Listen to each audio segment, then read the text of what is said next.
নমস্কার, আপনি শুনছেন নোটে গাছতলার গল্প। আমাদের আজকের পরিবেশনায় বিভূতিভূষণ বন্দ্যোপাধ্যায়ের ছোট গল্প মশলাভূত।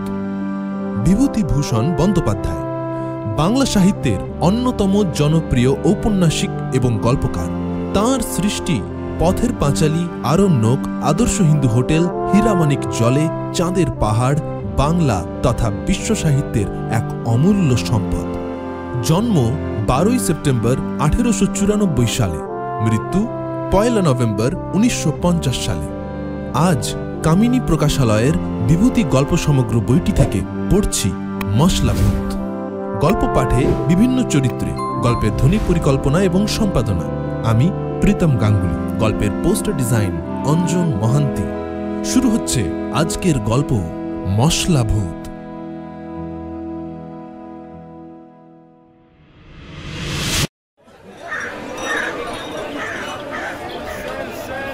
বড়বাজারের মশলা পোস্তায় দুপুরের বাজার সবে আরম্ভ হয়েছে।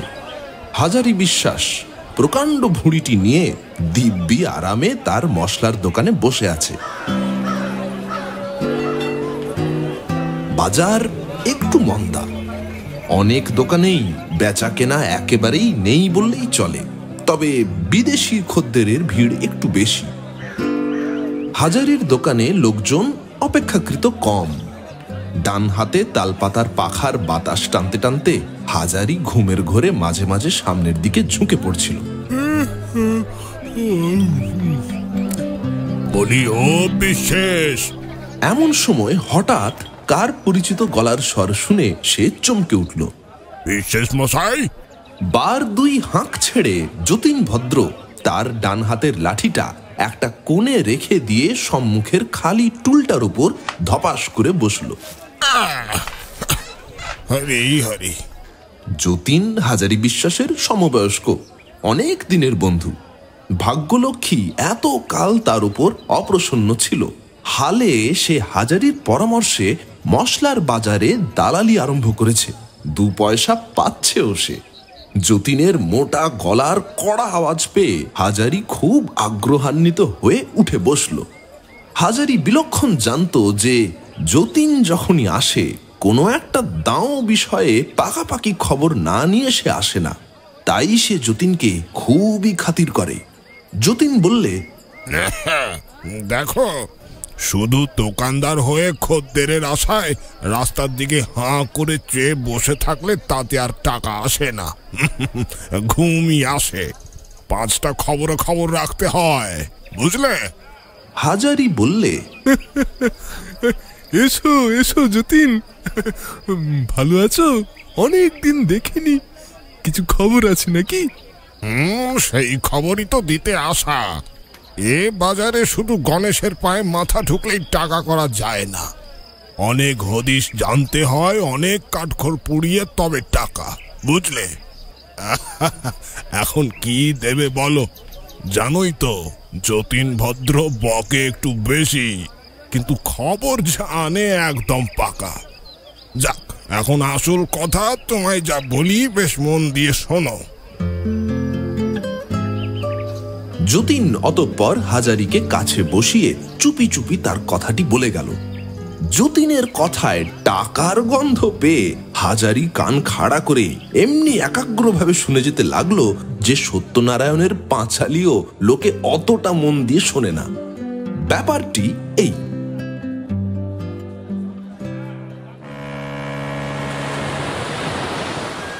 গ্রেহাম ট্রেডিং কোম্পানির একটা মস্ত মাল জাহাজ SS রেঙ্গুন ডাচ ইস্ট ইন্ডিজের কোনো এক বন্দর থেকে প্রচুর মাল নিয়ে কলকাতায় আসছিল। যত রকম মাল ছিল তার মধ্যে মশলার বস্তাই সবচেয়ে বেশি। লঙ্কা, হলুদ, জিরে, তেজপাতা প্রভৃতি কত রকমের মশলা। প্রতি বস্তাটি ওজনে 2.5 মণের কম নয়। এরকম শত শত বস্তার গাদায় জাহাজখানা আগাগোড়া ঠাসা। সেই মালজাহাজখানি গঙ্গার ভেতরে ঢুকতেই ঘন কুয়াশার মধ্যে শেষ রাত্রির ভাঁটার মুখে গঙ্গার চোরাবালির চড়ায় ধাক্কা খেয়ে ডুবে যায়। জাহাজ যখন সবে ডায়মন্ড হারবার পেরিয়ে গঙ্গায় এসেছে তখন এই ব্যাপার। সারেং শত চেষ্টা করেও কিছু সামাল দিতে পারলে না। জাহাজ ডুবির সঙ্গে কতক লোকেও জলে ডুবে মারা যায়। জাহাজের কতক মাল নষ্ট হয়ে যায়, আর বাদবাকি মাল সব গঙ্গার জলে ভাসতে থাকে। মশলার বস্তাগুলো প্রায় ডোবেনি এবং বিশেষ ক্ষতিও হয়নি। দূর থেকে ওই মশলা বস্তার গাদাগুলো ভেসে যেতে দেখে পোর্ট কমিশনারের লোকেরা সেসব তুলে পাড়ে টেনে নেয়। কাল 8:30টার সময় নিলাম ডেকে সেই বস্তাবন্দি মশলাগুলো বিক্রি করা হয়। ধড়িবাজ হাজারি বিশ্বাস যতীনের কথাবার্তা শুনে চট করে সব বুঝে নিলে। কত লোককে চড়িয়ে কত পাকা ধানে মই দিয়ে তবে সে আজ এত টাকার মালিক। কথাবার্তা তখনই সব ঠিক হয়ে গেল। যাবার সময় যতীন আবার হাজারিকে বেশ মনে করিয়ে দিয়ে বললে, দেখো ভায়া, টাকা যদি পিটতে চাও তবে সুযোগ কিছুতেই ছাড়া নয়। জলের দামে মাল বিকিয়ে যাচ্ছে। কাল সকাল 8:30টায় নিলেম। আমি 7টার সময় এসে তোমার সঙ্গে দেখা করব। পরদিন হাজারি যতীনকে নিয়ে যথাসময়ে খিদিরপুরের দিকে রওনা হয়ে গেল। নিলামের জায়গায় পৌঁছতে আর বেশি দেরি নেই। দূর থেকে কলরব শোনা যাচ্ছে।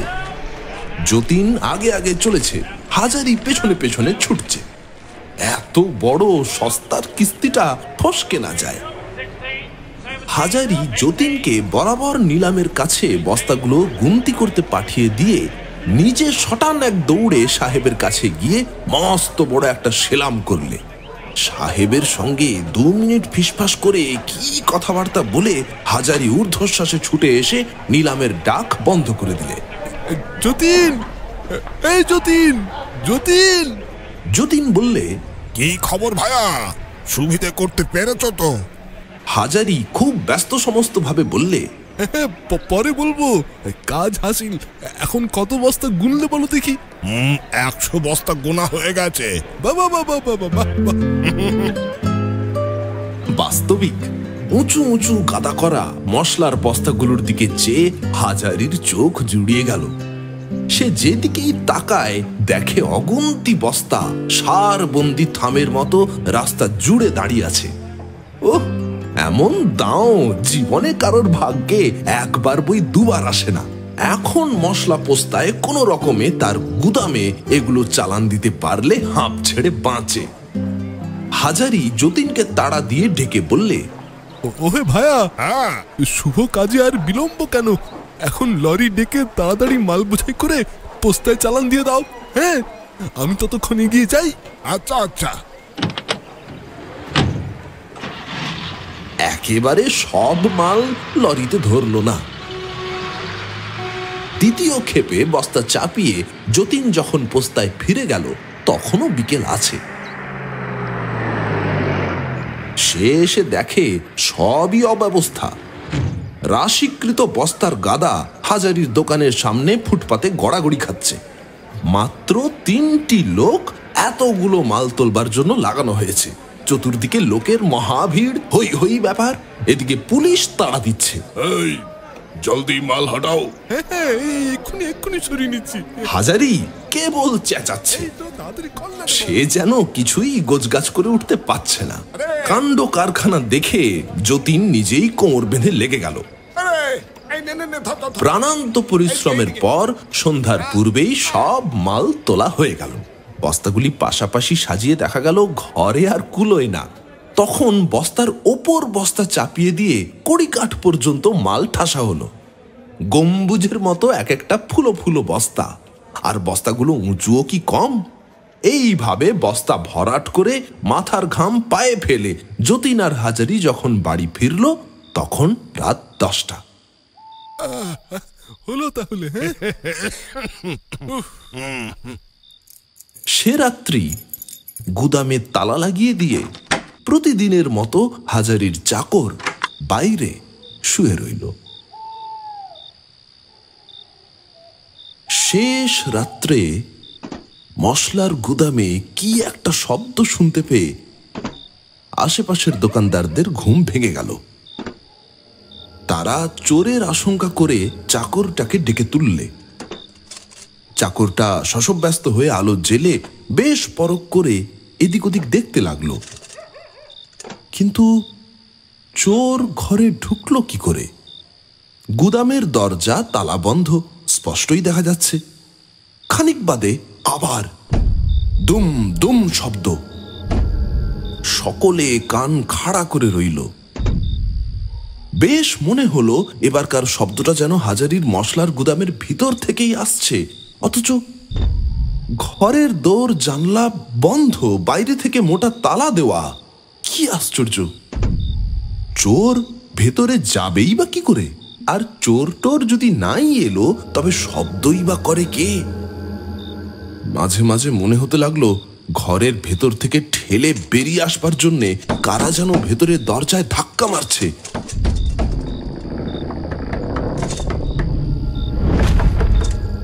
শেষ রাতের বাকি সময়টা এইভাবেই শব্দ শুনে কেটে গেল।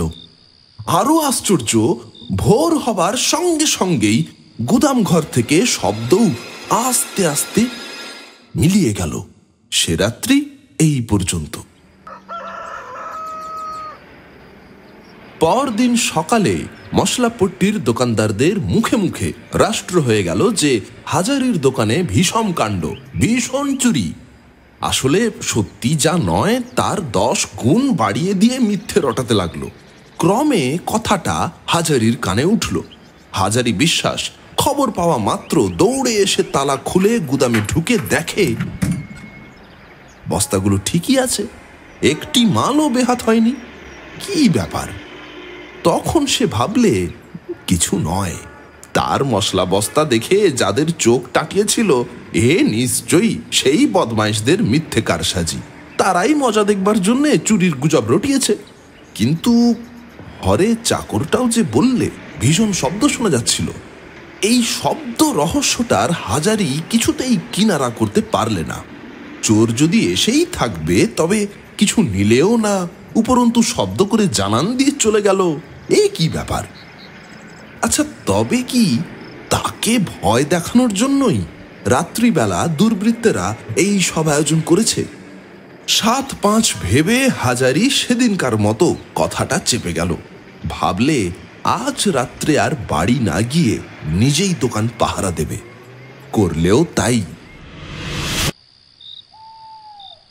রাত্রে ঘুমোবার আগে হাজারি বেশ করে চাকরটাকে নিয়ে গুদামের উপর থেকে আরম্ভ করে নিচ পর্যন্ত পাতি পাতি করে প্রত্যেকটি বস্তার গাদা দেখতে লাগলো।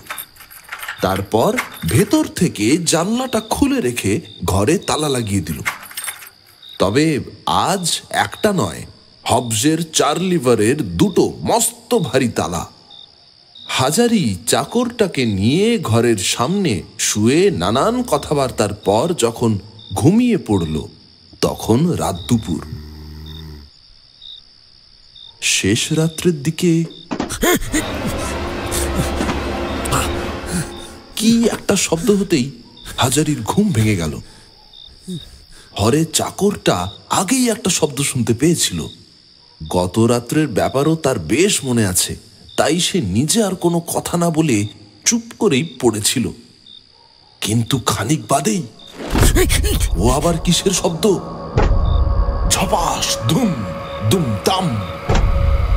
ঘরের ভেতর বস্তায় বস্তায় কি ভীষণ ধস্তাধস্তি। হরে আর হাজারি তখন ধড়মড় করে এক লাফে বিছানা ছেড়ে আলো জ্বালিয়ে দেখতে লাগলো তালা ঠিক আছে কিনা। তালা দুটো ঠিকই আছে। হাজারি জানালার ফাঁকে চোখ লাগিয়ে দেখতে পেলে 2টো প্রকাণ্ড বস্তা ঘরের ভেতর থেকে দরজায় ঢু মারছে। ভয়ে হাজারির চোখ দুটো ডাকর হয়ে উঠল। বস্তা জীবন্ত হয়ে উঠল নাকি, না সে চোখে ভুল দেখছে, না অনিদ্রা আর দুর্ভাবনায় তার মাথার ঠিক নেই। হাজারি ভয়ে ভয়ে খানিকটা চোখ বুজে রইল।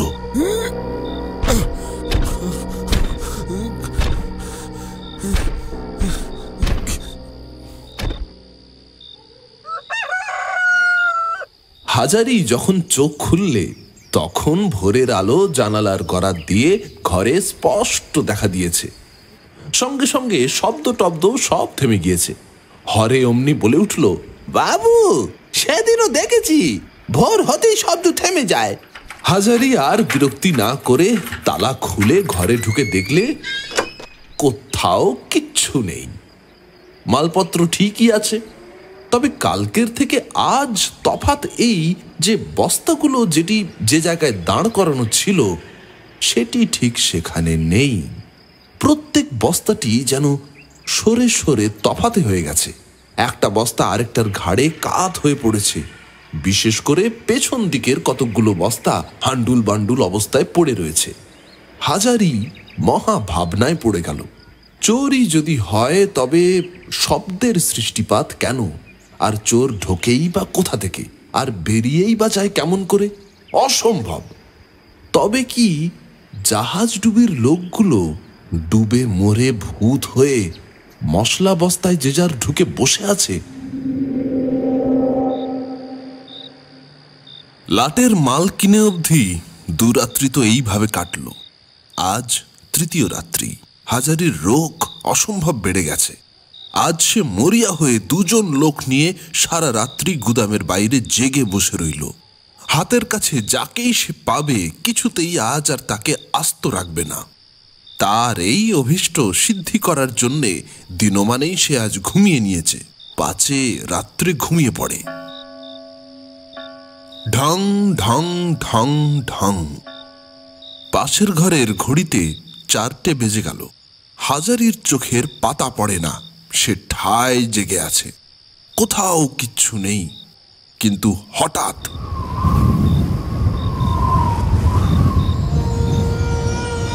এ কি কাণ্ড!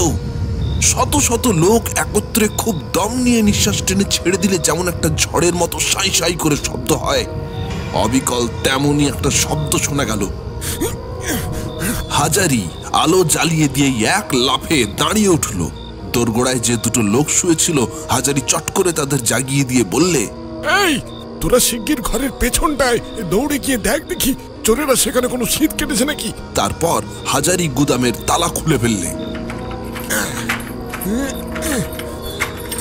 কিসের শীত আর কোথায় বা চোর? বস্তাগুলো যেন সব হাই ছেড়ে সারবন্দি হয়ে দাঁড়াতে লাগলো।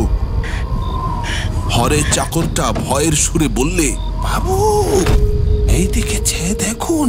হাজারি দুই চোখ বিস্ফারিত করে চেয়ে বললে, বলে কি আমার মশলার বস্তাটা নাচছে?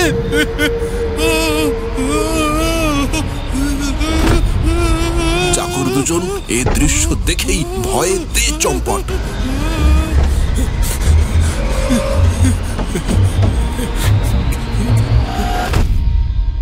তখন এক অদ্ভুত কাণ্ড। বস্তাগুলো সব একটির পর একটি ঠক ঠক করে ঠিকরে রাস্তায় বেরিয়ে পড়ল। সৈন্ধব লবণের প্রকাণ্ড জাঁদরেল গোছের বস্তাটা তো সর্বাগ্রে বেরিয়ে পড়েই শটাং গঙ্গার দিকে দে ছুট। অন্য বস্তাগুলো সব সারি দিয়ে ফুটপাতে দাঁড়িয়ে ধিনিক ধিনিক করে খানিকটা নেচে নিয়ে তারপর সামনে লাফিয়ে মার্চ করে স্ট্র্যান্ড রোডের ট্রামের রাস্তা ছাড়িয়ে চলতে লাগলো।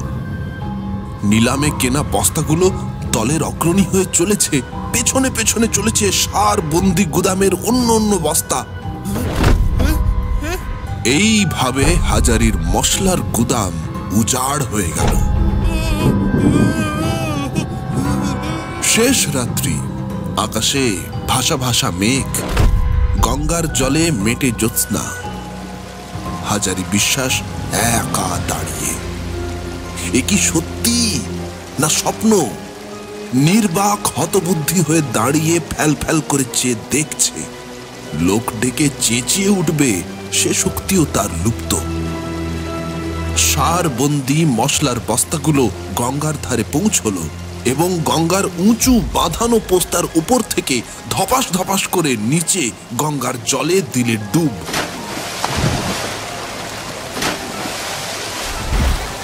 এইভাবে পর পর সমস্ত বস্তা একে একে গঙ্গার জলে ঝাঁপিয়ে পড়তে লাগলো।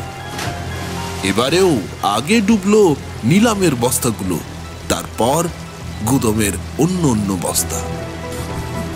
এক রাত্রির মধ্যে হাজারি বিলক্ষণ নিঃস্ব হয়ে গেল।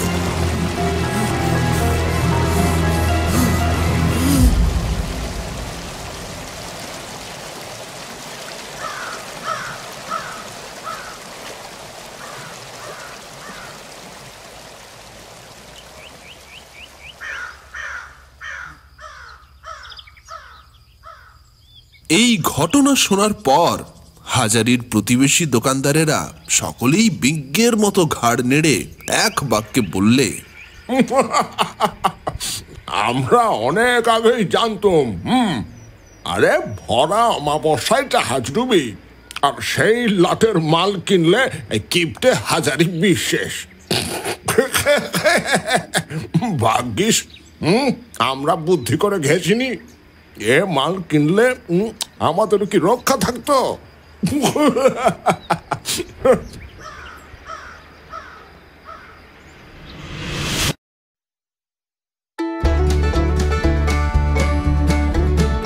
নোটে গাছতলার গল্পে আজ শুনছিলেন বিভূতিভূষণ বন্দ্যোপাধ্যায়ের ছোট গল্প মশলাভূত।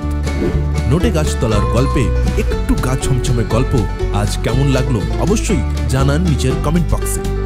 ভিডিওটিকে লাইক করতে ভুলবেন না এবং ইউটিউবের নতুন ফিচার ভিডিওটিকে হাইপ করতে ভুলবেন না। শ্রোতা বন্ধুদের কাছে অনুরোধ, গল্পটি শেয়ার করে নিন আরও গল্পপ্রেমী মানুষদের সঙ্গে। আজ গল্প পাঠে এবং নানান চরিত্রে ছিলাম আমি প্রীতম গাঙ্গুলি। গল্পের পোস্টার ডিজাইন অঞ্জন মহান্তি। অসংখ্য ধন্যবাদ আমাদের সঙ্গে সময় কাটানোর জন্য। খুব ভালো থাকুন, হাসতে থাকুন, শুনতে থাকুন নোটে গাছতলার গল্প, আপনার মজার ঠিকানা। আজকের মতো বিদায় করুন, নমস্কার।